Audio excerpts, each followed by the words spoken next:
Welcome to legal guide 360 your complete legal compass में आप सभी व्यूअर्स का एक बार फिर स्वागत है। मैं Vikas Rajawat, advocate, Delhi high court, आप सभी व्यूअर्स का आपके अपने चैनल लीगल गाइड 360 पर स्वागत करता हूं। तो जैसा कि लास्ट लेक्चर में हमने सेक्शन 16 तक डिस्कस कर लिया था, उसके आगे की सेक्शंस हम आज के लेक्चर्स में कवर करेंगे। इस लेक्चर्स के अंदर हम सेक्शन 17 एंड 18 को विथ भारतीय साक्ष्य अधिनियम के साथ कंपेयर पढ़ेंगे कि क्या क्या भारतीय साक्ष्य अधिनियम के अंदर चेंजेस हैं। तो सबसे पहले बात कर लेते हैं section 17 of Indian evidence act 1872। तो सेक्शन 17 से ही हमारे एडमिशंस शुरू हो जाते हैं। एडमिशंस को हिंदी में स्वीकृतियां बोलते हैं, ठीक है। तो एक क्वेश्चन तो हमारा प्री का यहीं से बनता है। सेक्शन 17 किसको डिफाइन करती है? एडमिशंस को डिफाइन करती है, ठीक है। तो इससे कई बार बहुत सारे स्टेट के अलग अलग जुडिशरी एग्जाम में ये क्वेश्चंस कई बार आपसे पूछा जा चुका है, तो ये आपको याद रखना है। एक तो प्री का क्वेश्चन आपका यहीं से बन जाता है, ठीक है। अब बात कर लेते हैं इंडियन एविडेंस एक्ट के अंदर जो सेक्शन 17 है वो भारतीय साक्ष्य अधिनियम के अंदर सेक्शन 15 होगी। तो भारतीय साक्ष्य अधिनियम के अंदर अगर एडमिशंस कितना होगा? सेक्शन 15। सिर्फ इतना ही चेंजेस हुआ है। जब भारतीय साक्ष्य अधिनियम लागू हो जाएगा तब आपको ये क्वेश्चन याद रखना होगा। अभी सिर्फ आपके लिए इतना ही है कि एडमिशंस भारतीय साक्ष्य अधिनियम के अंदर सेक्शन 15 में है, जबकि इंडियन एविडेंस एक्ट के अंदर सेक्शन 17 में है।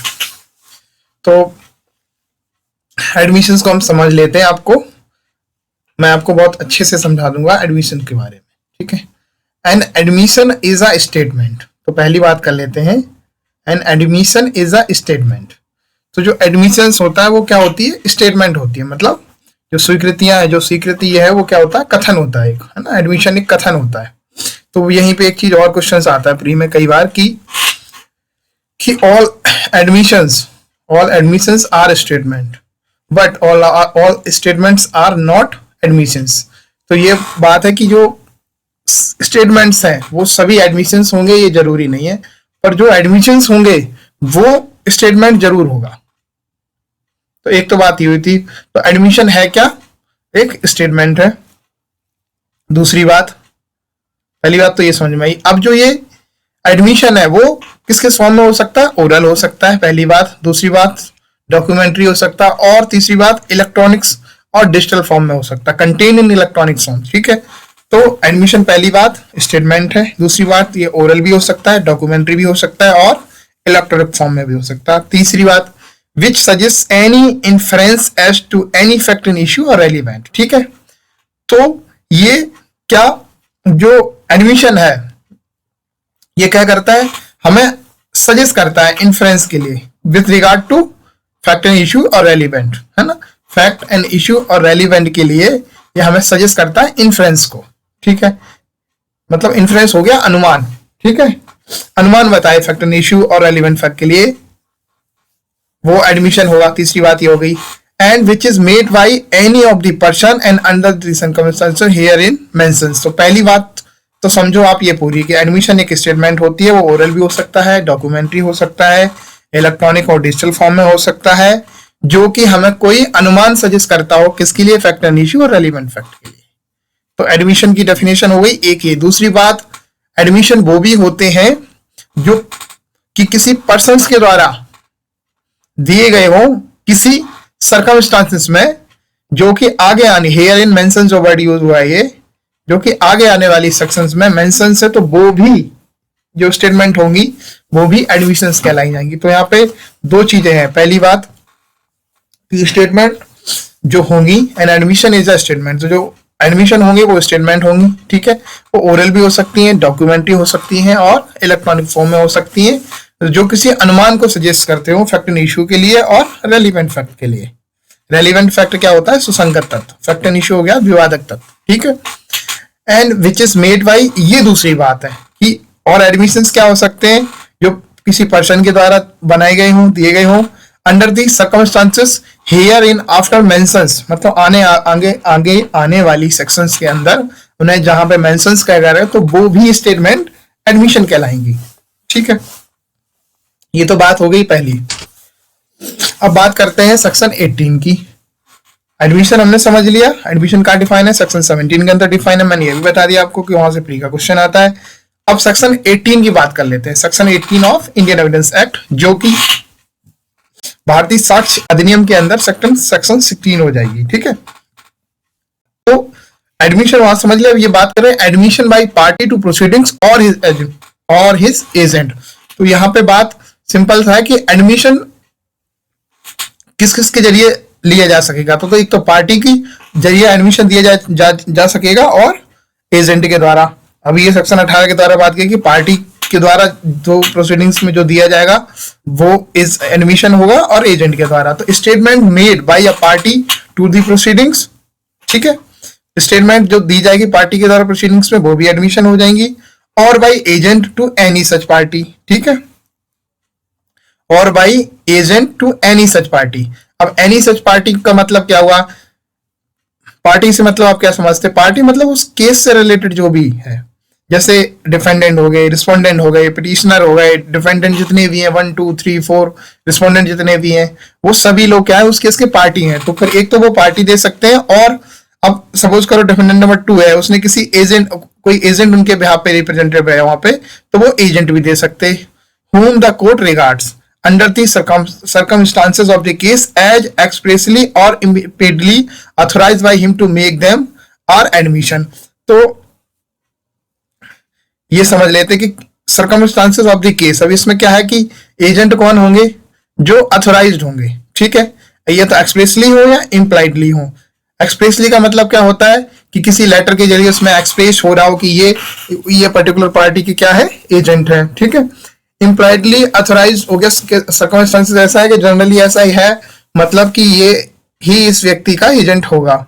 ठीक है, ऐसा कोर्ट को मानती है कि मतलब पर्टिकुलर ईयर पहले से ही डिसाइड है कि इस व्यक्ति का एजेंट यही होगा, तो वो आते हैं। ठीक है, एक्सप्रेसली हो गया मतलब उसमें किसी लेटर के जरिए उसका एक्सप्रेस हो रहा है, उसमें दिखाई दे रहा हो कि भाई इसके बिहाफ पे ये आए हैं, तो वो भी अपनी स्टेटमेंट दे सकते हैं। तो यहाँ पे सिर्फ दो ही बातें, एक तो पार्टी स्टेटमेंट दे सकती है, पार्टी मैंने बता दिया आपको पार्टी में कौन कौन हो गया, और एजेंट उनके दे सकते। एजेंट कौन दे सकते? जो अथोराइज हो। ठीक है, नेक्स्ट देख लेते हैं। अब नेक्स्ट सेक्शन 18 की आगे का भाग है by suitor in representative character. ठीक है, तो इसमें बहुत ज्यादा कंफ्यूज होने की बात नहीं, उनके रिप्रेजेंटेटिव की बात हो रही, कैरेक्टर होल्डर करते हैं, रिप्रेजेंटेटिव की बात हो रही। जैसे statement made by the parties to suit, suing और suit in a representative character are not admission unless they were made while the party making them held the character. ठीक है, तो जब वो कैरेक्टर उसको हेल्ड कर रहे होंगे तभी वो स्टेटमेंट जो होंगी वो एडमिशन कहलाएंगी, अदरवाइज और स्टेटमेंट है वो एडमिशंस नहीं कहलाई जाएंगी। तो इसको ऐसे समझ लेते हैं, जैसे सपोज करो ए और बी, इनके भी एक